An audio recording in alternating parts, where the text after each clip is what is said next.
तक्षशिला आज शांत खंडहरों में बदला हुआ एक नाम। सुबह की हल्की रोशनी में फैले ये टूटे पत्थर कभी भारत की सबसे महान ज्ञान परंपरा का आधार थे। यहां सन्नाटा है, लेकिन यही सन्नाटा एक समय विद्या की गूंज से भरा रहता था। हजारों वर्ष पहले यही भूमि एक जीवित शिक्षा नगर थी। कोई एक विश्वविद्यालय नहीं, बल्कि पूरा शहर ही शिक्षा का केंद्र था। पत्थर और ईंटों से बने आंगन, खुले प्रांगण और सादगी से भरी इमारतें, जहां जीवन और ज्ञान साथ साथ चलते थे। भारत के कोने कोने से विद्यार्थी यहां आते थे। किसी के हाथ में ताड़पत्र, किसी के कंधे पर कपड़े की थैली, आंखों में जिज्ञासा और मन में सीखने की आग। गुरुवट और पीपल के वृक्षों के नीचे बैठकर शिक्षा देते थे, शब्दों से नहीं, अनुभव से।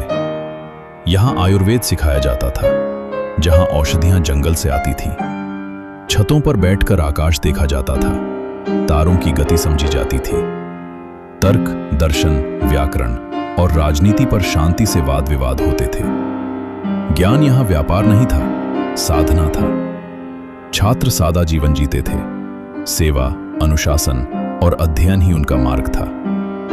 यही सादगी तक्षशिला की शक्ति थी, यही उसकी पहचान थी।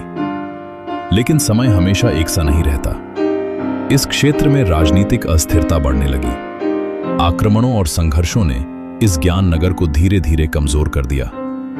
इमारतें टूटी, शिक्षालय उजड़े और जो सदियों में बना था वो नष्ट होने लगा।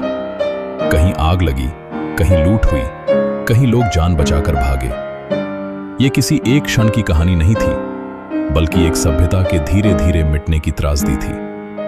अंततः तक्षशिला खाली हो गई। गुरु चले गए, शिष्य बिखर गए, आंगन सूने रह गए।